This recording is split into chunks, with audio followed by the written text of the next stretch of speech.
Hello दोस्तों, स्वागत है आपका आपके अपने यूट्यूब चैनल पर। अगर आप इंग्लिश में कमज़ोर हैं, इंग्लिश स्टोरीज़ को आसानी से पढ़ नहीं पाते हैं, उनकी हिंदी समझ नहीं पाते हैं, तो दोस्तों आज हम जीरो से इंग्लिश सीखेंगे। मैं इस इंग्लिश स्टोरी की एक एक लाइन पढ़ूंगा, एक एक वर्ड की हिंदी बताऊंगा, साथ ही यूज़ होने वाले ग्रामर रूल्स के बारे में भी बताऊंगा, जिससे आपको इंग्लिश लिखने में भी परेशानी ना हो। तो दोस्तों शुरू करते हैं। आज की हमारी स्टोरी का टाइटल यानी शीर्षक है वैल्यू ऑफ टाइम, यानी समय का महत्व। ठीक है दोस्तों, मैं शुरू करता हूं, एक लाइन पढ़ता हूं। Once there was a wise guru. ठीक है दोस्तों, वंस का मतलब होता है एक समय की बात है। ठीक है दोस्तों, देयर, यहां पर देयर एक इंट्रोडक्टिव वर्ड है दोस्तों। इंट्रोडक्टिव वर्ड मैं बता चुका हूं पहले वीडियो में भी कि जहां जिस वाक्य में हमारा सब्जेक्ट क्लियर नहीं होता है वहां पर हम इंट्रोडक्टिव वर्ड का यूज करते हैं दोस्तों। वॉस मतलब होता है था, अ मतलब एक, वाइज मतलब होता है दोस्तों बुद्धिमान। ठीक है दोस्तों, वाइज मतलब बुद्धिमान, और गुरु मतलब गुरु। ठीक है दोस्तों, यानी एक समय की बात है, एक बुद्धिमान गुरु था। He had many students. He यानी वह या उसके। ठीक है दोस्तों, गुरु है तो हम उनको भी लगा सकते हैं। उसके, हैड का मतलब निकलता है पास होने के अर्थ में, है ना, कोई चीज आपके पास है, पास थी। ठीक है दोस्तों, पास टेंस है, पास थी। मैनी मतलब कई, और स्टूडेंट्स मतलब होता है दोस्तों शिष्य। ठीक है दोस्तों, यानी उस गुरु के बहुत सारे कई शिष्य थे। One day he wanted to teach them the value of time. One day यानी एक दिन। बहुत ही मजेदार स्टोरी है दोस्तों, ध्यान से सुनिएगा और अच्छी अच्छी स्टोरी सीखिएगा। One day he wanted to teach, he यानी वह, वॉन्टेड मतलब चाहता था। ठीक है दोस्तों, वॉन्टेड मतलब चाहता था। टू टीच, टू टीच का मतलब होता है दोस्तों सिखाना। ठीक है दोस्तों, सिखाना। टू टीच मतलब सिखाना। दैम मतलब होता है दोस्तों उनको। The value of time, value का मतलब होता है दोस्तों महत्व, और ऑफ मतलब का, टाइम मतलब समय। यानी एक दिन वह उनको समय का महत्व सिखाना चाहता था। अब देखिएगा दोस्तों, he gave the students an empty pot. देखो दोस्तों, ही यानी वह, गेव मतलब दिया, द स्टूडेंट्स यानी शिष्यों को। ठीक है दोस्तों, शिष्यों को, स्टूडेंट्स मतलब शिष्यों को। बहुवचन लग रहा है दोस्तों, एस लगा हुआ है। एन इम्पेड पोर्ट, एन क्यों आया दोस्तों, यहां पर ए ई आई ओ यू से शुरू है, ई आ रहा है इसलिए एन का यूज किया। एन का मतलब होता है एक, इम्पेड मतलब होता है दोस्तों खाली, और पोर्ट का मतलब होता है दोस्तों मिट्टी का बर्तन। ठीक है दोस्तों, मिट्टी का बर्तन। आगे देखते हैं। And said fill this pot. And said मतलब और कहा, फिल मतलब भरो, दिस मतलब यह, पोर्ट मतलब बर्तन। ठीक है दोस्तों, पोर्ट शॉर्ट में लिख रहा हूं मैं, बर्तन। यानी he gave the students an empty pot and said fill this pot. ध्यान से सुनिएगा दोस्तों किस वर्ड को कैसे पढ़ते हैं। ही गेव यानी उसने दिया, द स्टूडेंट्स यानी शिष्यों को, एक खाली मिट्टी का बर्तन, और कहा भरो इस बर्तन को। ठीक है दोस्तों, आगे देखते हैं। फर्स्ट, आगे देखिएगा दोस्तों। First the students put big stones inside. First यानी सबसे पहले, सबसे पहले। द स्टूडेंट्स मतलब शिष्यों ने। पुट मतलब डाले, पुट मतलब डाले। बिग मतलब बड़े। स्टोन्स मतलब पत्थर। इनसाइड मतलब अंदर। यानी उस मिट्टी के बर्तन में, अब गुरु ने कहा कि इस बर्तन को भरो, तो सबसे पहले शिष्यों ने क्या किया, पहले सबसे बड़े पत्थरों को उसमें अंदर डाला, उस मिट्टी के बर्तन में डाला। आगे देखिएगा दोस्तों। The guru asked is the pot full. The guru यानी उस गुरु ने पूछा, गुरु ने पूछा। इज क्या, प्रश्न पूछने के लिए दोस्तों हेल्पिंग वर्ब को आगे कर दिया है। इज द पोट यानी जो बर्तन है, फुल मतलब भरा हुआ है या भर गया। ठीक है दोस्तों, अब शिष्य जवाब देंगे। The students sad yes Guruji. The students मतलब शिष्यों ने कहा। सैड मतलब होता है कहा, यस यानी हाँ गुरुजी। ठीक है दोस्तों, आगे देखिएगा। Then the guru put small pebbles in the pot. ठीक है दोस्तों, पेबल्स पढ़ते हैं इसको, क्या पढ़ते हैं दोस्तों, पेबल्स मतलब होते हैं कंकड़। देन यानी फिर, द गुरु यानी अब गुरु ने क्या किया, गुरु पुट मतलब डाले, स्मॉल का मतलब होता है छोटे, और पेबल्स मतलब मैंने बताया आपको कंकड़। ठीक है दोस्तों, अब पहले तो पत्थर डाल दिए बड़े बड़े, अब उसके बाद उस गुरु ने क्या डाले, छोटे कंकड़ डाले। इन यानी में, द पोट यानी मिट्टी के बर्तन में, मिट्टी के बर्तन में। ठीक है दोस्तों, अब क्या होता है, they went into the empty spaces. अब वो जो मिट्टी के जो जो कंकड़ थे, दे यानी वे, वेंट मतलब गए, इनटू यानी में, एम्पिट, एम्पिट मतलब खाली, और स्पेसेस का मतलब होता है जगह। ठीक है दोस्तों, यानी पहले तो पत्थर डाल दिए, अब जो भी थोड़ा सा जगह बची उसमें कंकड़ आ गए। फिर आगे, द गुरु आस्क्ड अगेन, फिर उस गुरु ने, आस्क्ड मतलब पूछा। ठीक है दोस्तों, अगेन मतलब दोबारा, दोबारा से पूछा। Now is it full, now यानी अब, इज मतलब क्या, इट मतलब यह, फुल भर गया। ठीक है दोस्तों, अब गुरु ने फिर से पूछा क्या यह भर गया।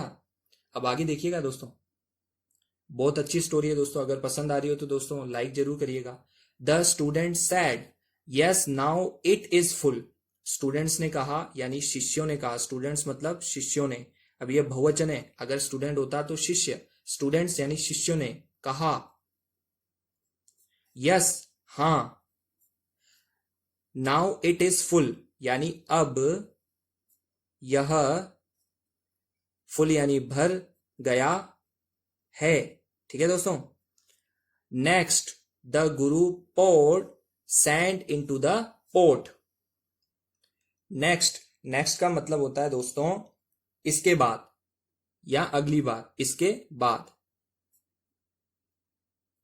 द गुरु पोर्ड, पोर मतलब होता है दोस्तों डाले। ठीक है दोस्तों, डाले।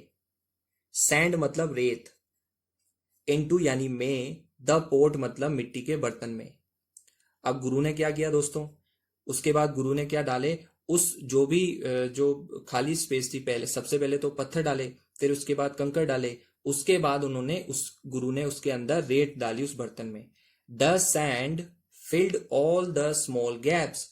अब जो रेत थी, रेत फिल्ड मतलब भर दी। ठीक है दोस्तों, भर दी। ऑल मतलब सारी।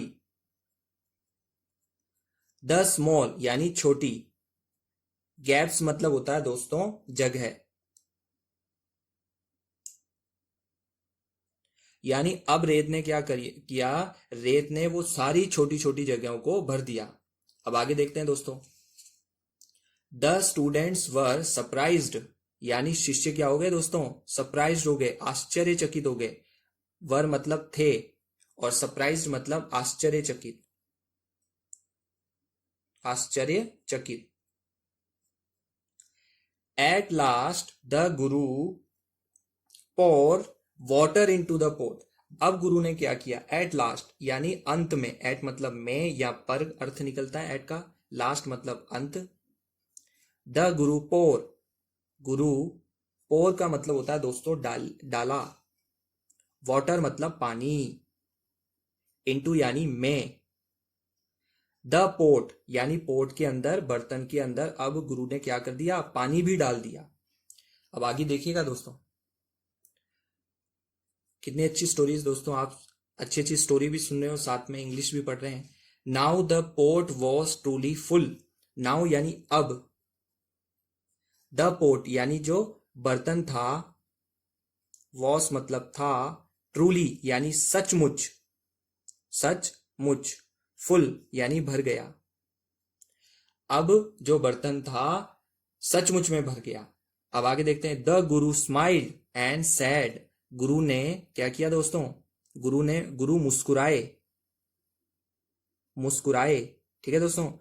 और कहा, एंड यानी और, सैड मतलब कहा, this pot is like our life. This pot यानी यह जो बर्तन है, यानी जो ये मिट्टी का बर्तन है, इस मतलब है, लाइक मतलब जैसा, यानी की तरह, जैसा या फिर की तरह, आर मतलब हमारा, हमारे, ठीक है दोस्तों। लाइफ यानी जीवन, यानी यह जो मिट्टी का बर्तन है ये हमारे जीवन की तरह है। The big stones are our main duties. The big stones यानी ये जो बड़े पत्थर हैं, स्टोन्स मतलब पत्थर, ठीक है दोस्तों। ये जो बड़े पत्थर हैं, आर मतलब है, आर मतलब, आवर मतलब हमारे, मेन मतलब मुख्य, ड्यूटीज मतलब होता है दोस्तों कर्तव्य, ठीक है दोस्तों। ड्यूटीज मतलब कर्तव्य, यानी अब गुरु ने ये पूरा जो भी स्टूडेंट्स को बताया करने के लिए, कहा करने के लिए, उसका उदाहरण उन्होंने जोड़ के बताया कि यह बर्तन जो है वो हमारे जीवन की तरह है, जिसमें हमने उस बर्तन में हमने बड़े पत्थर डाले थे, वह बड़े पत्थर हमारे मुख्य जीवन के मुख्य कर्तव्य हैं। The pebbles are our hobbies. अब ये जो पेबल्स यानी जो कंकड़ हैं, जो कंकड़ थे, आर मतलब हैं, आवर मतलब हमारे, हॉबीज तो रुचि, ठीक है दोस्तों। हमारी क्या है? रुचियां हैं, यानी जो छोटे कंकड़ जो हमने डाले वो हमारी क्या है? जीवन की रुचियां। आगे देखिएगा दोस्तों, the sand is small things. Sand मतलब होता है दोस्तों रेत, इज मतलब है, स्मॉल मतलब छोटी, थिंग्स मतलब होता है दोस्तों चीज, चीजें, थिंग्स है ना, बहुवचन है दोस्तों, चीजें, यानी ये जो रेत है वो छोटी छोटी चीजें या बातें हैं। If we fill with sand first. यदि, इफ मतलब यदि, वी यानी हम, फिल मतलब भरेंगे, भर देंगे, ठीक है दोस्तों, भरना, भर देंगे। विद मतलब के साथ, किसके साथ? सैंड मतलब रेत के साथ, फर्स्ट मतलब पहले, ठीक है। यानी if we fill with sand first, यदि हम इसे पहले रेत से भर देंगे तो फिर no space for big stones. No यानी नहीं, स्पेस मतलब होता है दोस्तों जगह, फॉर मतलब के लिए, ठीक है दोस्तों। बिग का मतलब होता है बड़े, और स्टोन्स मतलब होता है पत्थर। अगर हम इस बर्तन को रेत से भर देंगे तो फिर क्या होगा दोस्तों? बड़े पत्थरों के लिए जगह ही नहीं बचेगी, ठीक है दोस्तों। और बड़े पत्थर क्या थे? हमारे जीवन के मुख्य कार्य। But if we put big stones first, but यानी लेकिन, इफ यानी यदि, वी यानी हम, पुट मतलब डालेंगे, बिग स्टोन्स यानी बड़े पत्थर, ठीक है दोस्तों, बड़े पत्थर, फर्स्ट यानी पहले, everything will fit. Everything will fit का मतलब, एवरीथिंग यानी सब कुछ, विल मतलब गागेगी के अर्थ में आता है दोस्तों, यानी फ्यूचर टेंस बताने के लिए। फिट मतलब आ जाएगा, ठीक है दोस्तों, फिट मतलब आ जाएगा। So always do important work first. So यानी इसलिए, सो का मतलब क्या होता है दोस्तों? इसलिए। ऑलवेज यानी होता है हमेशा, डू मतलब होता है दोस्तों करना, ठीक है, करना। इंपोर्टेंट महत्वपूर्ण, इंपोर्टेंट महत्वपूर्ण।